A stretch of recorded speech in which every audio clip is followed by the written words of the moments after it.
नमस्कार दोस्तों, स्वागत है आप सभी लोगों का आर एस बाबा पर। आई होप आप लोगों को ये कंटेंट जो है वो बड़ा पसंद आ रहा होगा। बहुत सारे विद्यार्थी का मैसेज भी आ रहा है कि सर चलने दीजिए, काफी अच्छा है। लेकिन बस आप लोगों से एक शिकायत है कि आप लोग चैनल को शेयर नहीं कर रहे हैं। एक बार सेशंस को शेयर कीजिए, चैनल को सब्सक्राइब कीजिए, अपने मित्रगणों को जरूर बताइए इसके बारे में। चलिए शुरुआत करते हैं। देखिए, मानना यह है कि मिनिमम रिसोर्सेज मैक्सिमम यूटिलाइजेशन, समझ रहे हैं आप लोग। इतनी कोई बड़ी टीम नहीं है, लेकिन फिर भी आप लोगों के लिए जो भी करूंगा वो बड़े दिल से करूंगा। शुरुआत करते हैं आज के लेक्चर की। संघ सरकार, जैसा कि हम लोगों ने देखा कि भाग 5 में इसका उल्लेख है। अध्याय 5 के अंदर अनुच्छेद 52 से लेकर 151 तक हम लोग संघ सरकार को पढ़ते हैं। कार्यपालिका के अंदर राष्ट्रपति, उपराष्ट्रपति, प्रधानमंत्री, मंत्रिपरिषद, महान्यायवादी, ये तमाम व्यक्ति शामिल होते हैं। हमने राष्ट्रपति को ऑलरेडी कर लिया है, अब हम लोग देखने वाले हैं किसको, उपराष्ट्रपति को। चलिए, उपराष्ट्रपति के लिए कुछ महत्वपूर्ण अनुच्छेद है जिनको आप लोग को जरूर याद रखना चाहिए एग्जाम के पॉइंट ऑफ व्यू से। अनुच्छेद 63 जो है वो क्या कहता है कि भारत का एक उपराष्ट्रपति होगा। पहली बात तो ये ध्यान रखिए कि उपराष्ट्रपति जो है वो बेसिकली उपराष्ट्रपति के रूप में चुना नहीं जाता है, मतलब उस काम के लिए नहीं चुना जाता है। वो बेसिकली राज्यसभा की क्या करता है, अध्यक्षता करता है। अभी हम लोग आगे बात करेंगे। अनुच्छेद 64 ये कहता है कि उपराष्ट्रपति का राज्यसभा का पदेन सभापति होना। पदेन सभापति मतलब एक्स ऑफिशियो मेंबर होता है, और जब जरूरत पड़ती है तो वो राष्ट्रपति के पद पर भी चले जाते हैं।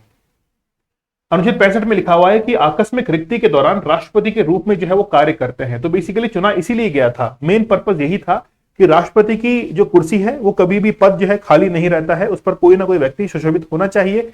इसीलिए आकस्मिक रिक्ति होने पर राष्ट्रपति के रूप में ये कार्य करते हैं अनुच्छेद 65 के अकॉर्डिंग। अनुच्छेद 66 ये कहता है कि उपराष्ट्रपति का निर्वाचन होता है। अब उपराष्ट्रपति का निर्वाचन कैसे होता है अभी हम लोग देखने वाले हैं। पहले आर्टिकल्स को याद कर लीजिए। फिर है अनुच्छेद 67, उपराष्ट्रपति की पदावधि। जैसा कि हम लोग को पता है कि 5 वर्ष की इनकी जो है पदावधि होती है।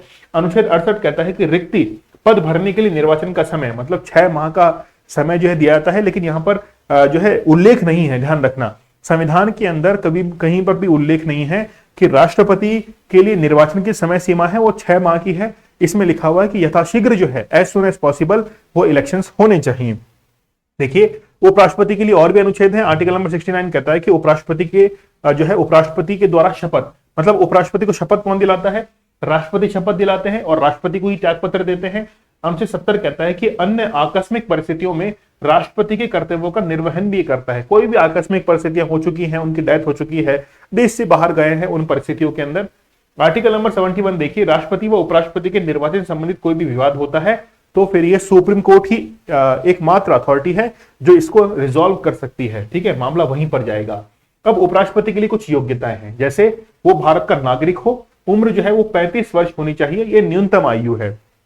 न्यूनतम आयु 35 वर्ष जो है होनी चाहिए। राज्यसभा सदस्य बनने की योग्यता होनी चाहिए। राज्यसभा सदस्य होना नहीं चाहिए, बनने की केवल योग्यताएं होनी चाहिए। किसी भी लाभ के पद पर नहीं होना चाहिए। कोई भी जो ऑफिस ऑफ प्रॉफिट है इस पर नहीं होना चाहिए। फिर है निर्वाचक मंडल के अंदर कौन कौन शामिल होता है। लोकसभा के सभी सदस्य शामिल होते हैं, राज्यसभा के सभी सदस्य जो है वो इसके अंदर शामिल होते हैं। ध्यान रखना, विधानसभा के सदस्य इसमें पार्टिसिपेट नहीं करते हैं। मनोनीत सदस्य भी जो है वो इसके अंदर भाग लेते हैं, क्योंकि किसी भी मनोनीत सदस्य को यहाँ पर उपराष्ट्रपति के द्वारा अपॉइंट नहीं किया गया है। इसीलिए संसद के सभी सदस्य जो है वो इसके अंदर पार्टिसिपेट करते हैं, चाहे वो निर्वाचित हो या फिर मनोनीत हो, दोनों इसके अंदर पार्टिसिपेट करते हैं। फिर निर्वाचन की विधि होती है कि एकल संक्रमणीय आनुपातिक गुप्त मतदान प्रणाली इसमें यूज की जाती है। प्रस्तावक और अनुमोदक, जब राष्ट्रपति का चुनाव होता है तो वहां पर प्रस्तावक और अनुमोदक जो है वो 50-50 होते हैं, जबकि उपराष्ट्रपति के लिए कितने हैं, 20-20 प्रस्तावक और अनुमोदक हैं। जमानत राशि चाहे उपराष्ट्रपति हो चाहे राष्ट्रपति हो, दोनों के लिए कितनी है, 15,000 रुपए जो है वो जमानत राशि है। ठीक है, चलिए, राष्ट्रपति के द्वारा संविधान के प्रति निष्ठा की जो है वो शपथ ली जाती है। और शपथ कौन दिलाते हैं, राष्ट्रपति के द्वारा शपथ दिलाई जाती है। अनुसूची 3 के अंदर जो है उल्लेख नहीं है, उपराष्ट्रपति के शपथ का उल्लेख जो है अनुसूची 3 के अंदर नहीं है, ना ही इनके वेतन का उल्लेख है, क्योंकि उपराष्ट्रपति को जो वेतन है वो बेसिकली राज्यसभा के सभापति के तौर पे दिया जाता है, ना कि उपराष्ट्रपति के लिए। इसलिए हम लोग ये भी कह सकते हैं कि राज्यसभा के सभापति के वेतन का उल्लेख अनुसूची 2 के अंदर है। ठीक है, चलिए, उपराष्ट्रपति का कार्यकाल कितना होता है, 5 वर्ष का होता है।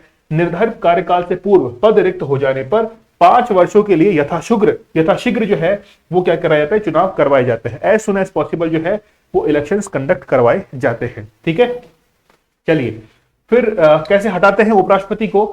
प्रस्ताव पहले राज्यसभा के अंदर लाया जाता है, राज्यसभा के अंदर विशेष बहुमत से वो पारित होता है।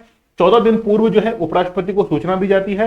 राज्यसभा में विशेष बहुमत तथा लोकसभा में केवल सहमति, यहां पर ध्यान रखना है, राज्यसभा के अंदर केवल सहमति की आवश्यकता होती है और फिर उपराष्ट्रपति को हटाया जा सकता है। ठीक है, अब उपराष्ट्रपति के कार्य क्या क्या होते हैं। उपराष्ट्रपति स्वयं राज्यसभा का सदस्य नहीं होता, परंतु राज्यसभा में मत नहीं देते हैं। ध्यान रखना, अब वो सदस्य तो है नहीं इसलिए मत भी नहीं देगा, लेकिन निर्णायक मत जो है वो दे सकते हैं। निर्णायक मतलब जब किसी भी विधेयक पर पक्ष और विपक्ष बराबर होता है तो वहां पर वो एक डिसिजिव वोट जो है वो दे सकते हैं, निर्णायक मत दे सकते हैं। हटाने संबंधी प्रस्ताव लाने पर ना अध्यक्षता और ना ही वोट करते हैं। जब भी उनके हटाने संबंधी प्रस्ताव लाया गया है तो ना ही तो वो वोट करेंगे, है ना, निर्णायक मत भी देंगे, और ना ही वो जो है वो अध्यक्षता उस सदन की करेंगे। ठीक है, चलिए, लोकसभा अध्यक्ष को हटाने के लिए प्रस्ताव लाया जाए तो लोकसभा अध्यक्ष सदस्य के रूप में वोट करते हैं, क्योंकि लोकसभा का सदस्य जो है यानी कि लोकसभा के अध्यक्ष वो सदस्य के रूप में रहते हैं, इसलिए वो वोट करते हैं जब उनके हटाने के लिए प्रस्ताव लाया गया है। उपराष्ट्रपति को राज्यसभा के सभापति के तौर पर वेतन प्राप्त होता है, ना कि उपराष्ट्रपति के लिए, अतः उपराष्ट्रपति के वेतन का उल्लेख अनुसूची 2 के अंदर नहीं किया गया है। ठीक है, तो ये पूरा का पूरा उपराष्ट्रपति वाला चैप्टर था। आई होप आप लोगों को ये क्रिस्प मटेरियल जो है वो समझ में आ रहा होगा। मैं चाहता हूं कि आप लोग एग्जाम से पहले जो है इन छोटे वीडियोस के थ्रू अच्छा प्रिपेयर करके फिर एग्जाम के लिए जाएं। मिलते हैं आप लोगों से अगले सेशन में, लेकिन ध्यान रखिए सेशन को शेयर जरूर करना है, अपने मित्रगणों को इस चैनल के बारे में जरूर बताना है। मिलते हैं आप लोगों से अगले कंटेंट में, तब तक के लिए धन्यवाद, थैंक यू, जय हिंद।